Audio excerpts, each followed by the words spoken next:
নমস্কার।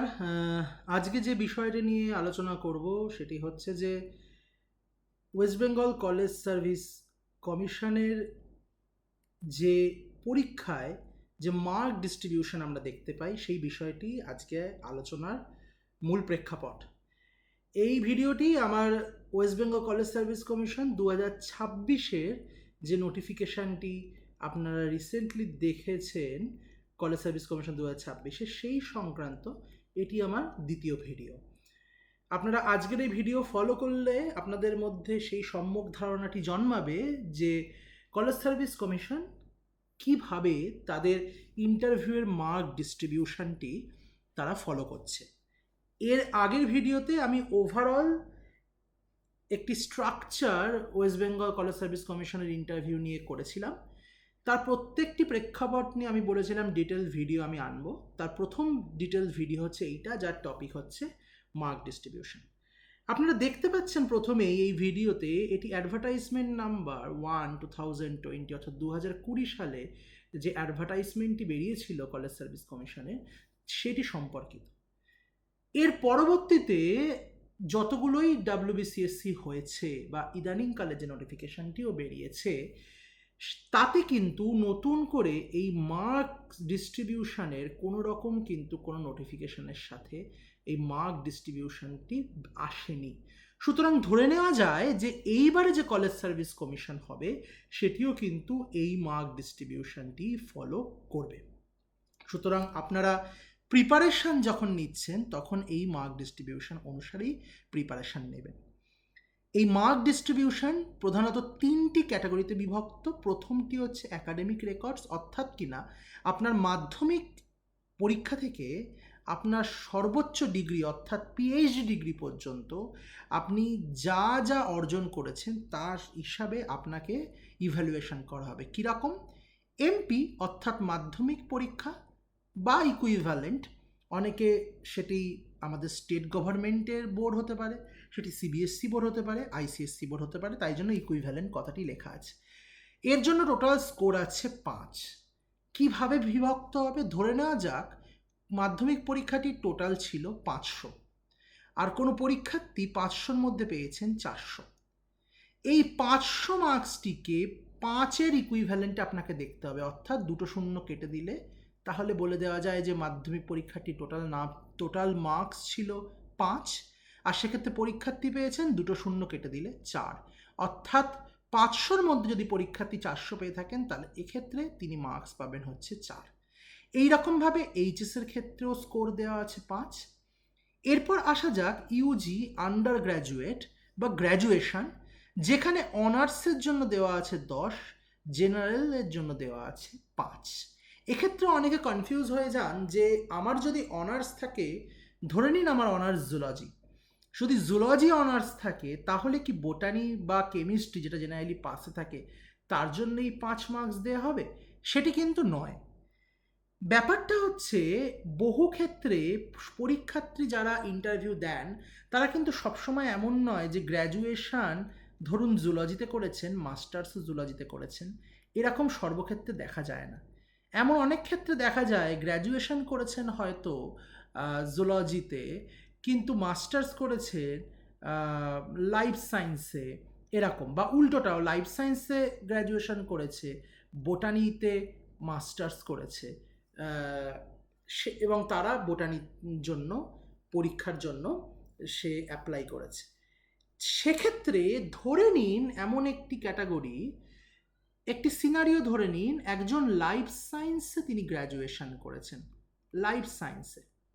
এবার সেই লাইফ সায়েন্সে তার বহু টপিকের মধ্যে একটি টপিক ছিল জুলজি। যদি এই রকম ইউজির ক্ষেত্রে হয়ে থাকে তাহলে তিনি যদি জুলজিতে অ্যাপ্লাই করে থাকেন তাহলে তার জুলজির মার্কস কাউন্ট হবে 5-এর বেসিসে, তার 5-এ তিনি যত নাম্বার পাচ্ছেন। আর পিজিতে মনে করুন তিনি জুলজিতে পিজি নিয়েছিলেন, পোস্ট গ্র্যাজুয়েট তার জুলজিতেই ছিল, তাহলে পিজিতে তার যত নাম্বার তা কাউন্ট হবে 15-এর বেসিসে। এগেন একই রকম নিয়ম, টোটাল মার্কসকে 15 ধরে নিতে হবে, এবং টোটাল মার্কস ধরে নেওয়া যাক, যদি কারুর হিসাবের সুবিধার জন্য আমি বলছি পিজিতে কেউ 150-তে পরীক্ষা দিয়েছেন তিনি 150-তে 100 পেয়েছেন। তাহলে টোটাল মার্কসকে 15 ধরে নিলে এখানে একটি শূন্য বাদ গেল, তিনি তাহলে 10 পাবেন পিজিতে। ইউজির ক্ষেত্রে যদি কারোর ধরুন বোটানি অনার্স ছিল, সে তার মাস্টার্সও ছিল বোটানি, তাহলে স্বাভাবিকভাবে অনার্সে যার বোটানি ছিল তিনি 10 পাবেন। আর যার মাস্টার্সে মানে 10-এর মধ্যে তার মার্কস আসবে, আর মাস্টার্সও বোটানি ছিল 15-এর মধ্যে মার্কস আসবে।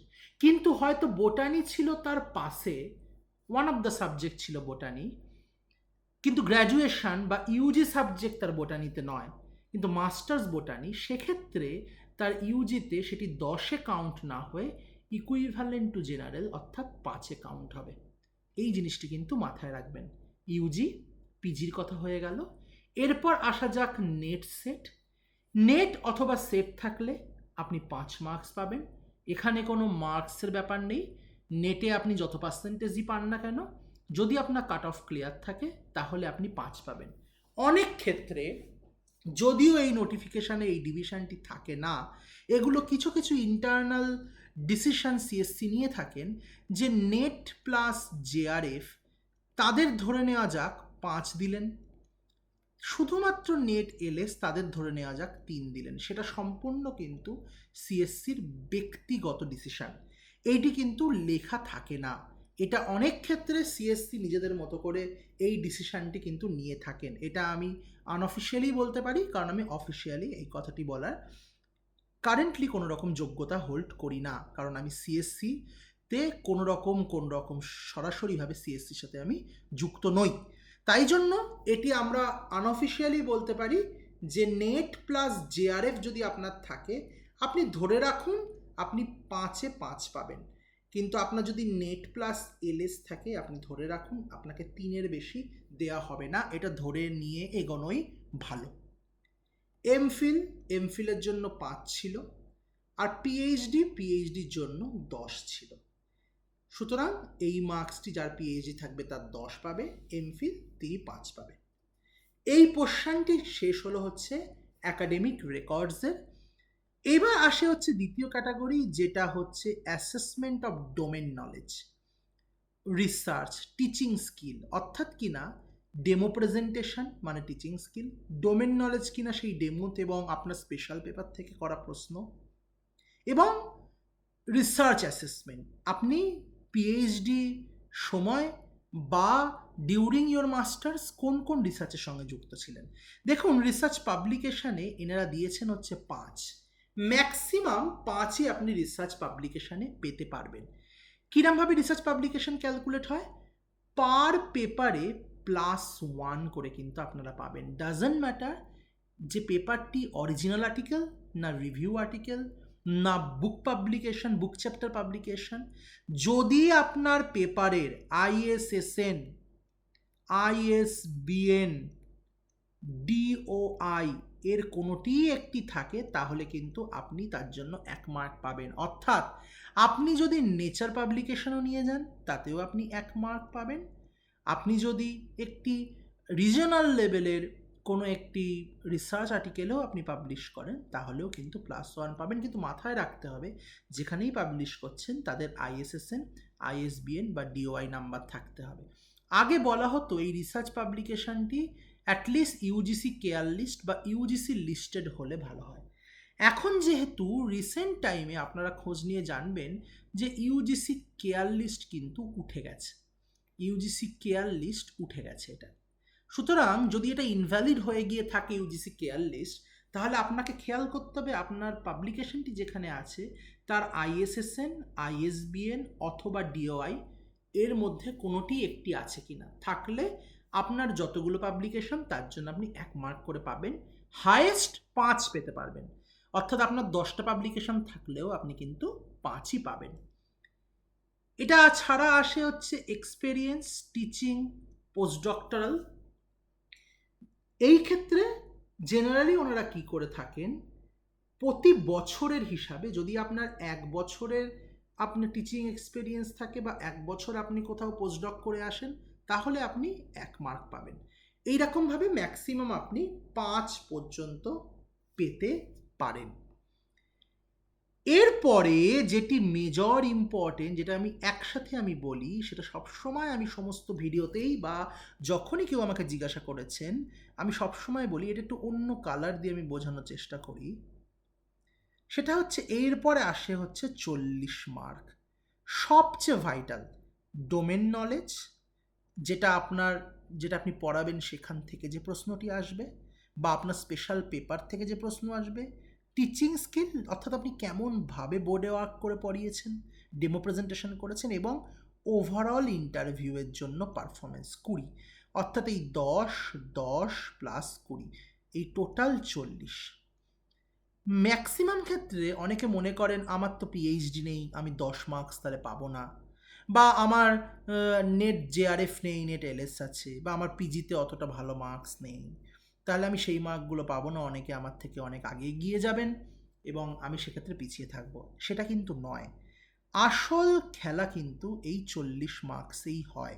কারণ আপনি চিন্তা করুন, 40%, একটা অলমোস্ট একটা পরীক্ষার 50%, যেটার ওপর ওয়েটেজ অলমোস্ট 50%, আমি বলে রাখছি অলমোস্ট 40% যদিও, অলমোস্ট 50% যাওয়া, অলমোস্ট হাফ যার ওয়েটেজ, সেইটার ওপর আপনি ফোকাস করুন। বহু ক্ষেত্রে এমন হয়েছে যে ক্যান্ডিডেট তার পিএইচডি নেই, পোস্টডক নেই, বা রিসার্চ এক্সপেরিয়েন্স নেই, তারা কিন্তু শুধুমাত্র এই 40 মার্কসটি ভালোভাবে দিয়ে তারা কিন্তু চাকরি পেয়েছেন। এই জিনিসটা কিন্তু আপনাদের খেয়াল রাখতে হবে। সুতরাং এই যে আজকের আলোচনাটি আমি করলাম, এটি ছিল স্কোর প্যাটার্ন বা মার্কস ডিস্ট্রিবিউশন আমাদের ওয়েস্ট বেঙ্গল কলেজ সার্ভিস কমিশনে। যেহেতু নতুন করে কোনো নোটিফিকেশান বেরোয়নি সিএসসির তরফ থেকে, তাই আপনি ধরে নিয়েই এগোন, এই অনুসারেই কিন্তু এইবারের মার্ক ডিস্ট্রিবিউশনটি এইবারের পরীক্ষায় কিন্তু ফলো হবে। সুতরাং আপনারা এই অনুসারে আপনাদের প্রিপারেশান চালু রাখুন, আর শুধু মাথায় রাখবেন এই 40% মার্কসের ওপর আপনি সমস্ত ফোকাসটি আপনার দিয়ে রাখুন, তাহলে কিন্তু আপনার চান্স পাওয়ার সম্ভাবনা বহু গুণে বেড়ে যাবে।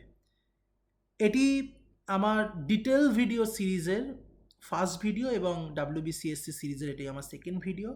আপনারা ফলো করুন এরমভাবেই, পরে আরও ইন ডিটেল ভিডিও আসতে চলেছে, এবং যে কোনো সংক্রান্ত প্রশ্ন আপনি কমেন্ট সেকশানেও করতে পারেন, এবং আপনি যদি আমার ফেসবুকে থেকে থাকেন আপনি আমায় প্রশ্ন করুন, আমি কমেন্ট সেকশানে হোক বা ফেসবুকে আপনি যেখানেই প্রশ্ন করবেন আমি সেখানেই যতদূর সম্ভব আমার যতটুকু নলেজ আছে সেই হিসেবে উত্তর দেব। এবং অবশ্যই এটা মাথায় রাখবেন, আমিও একজন মানুষ, এবং সমস্ত ইনফরমেশানেই আমি কখনো সম্পূর্ণ 100% নির্ভুল নাও হতে পারি, বা সবসময় নতুন নতুন অনেক নিয়ম আপডেট হতে থাকে। যদি এমন কোনো আপডেটেড নিয়ম আপনারা পান যেটা হয়তো আমার ভিডিওতে মিস হয়ে গেছে, কমেন্ট সেকশানে সেটা অবশ্যই জানান, সেটা আমারও জ্ঞাতার্থে কাজে লাগবে, এবং যারা কমেন্ট সেকশানটি দেখছেন বা যারা ভিডিওটি দেখতে আসছেন তাদেরও জ্ঞাতার্থে কাজে লাগবে। ভালো করে প্রিপারেশান নিন, আশা করি আপনাদের প্রিপারেশান খুব ভালো হোক, নতুন দিন অনেক ভালো থাকুক। ঠিক আছে, তাহলে আজকের মতো এখানেই শেষ করলাম। ভিডিওটি দেখার জন্য ধন্যবাদ।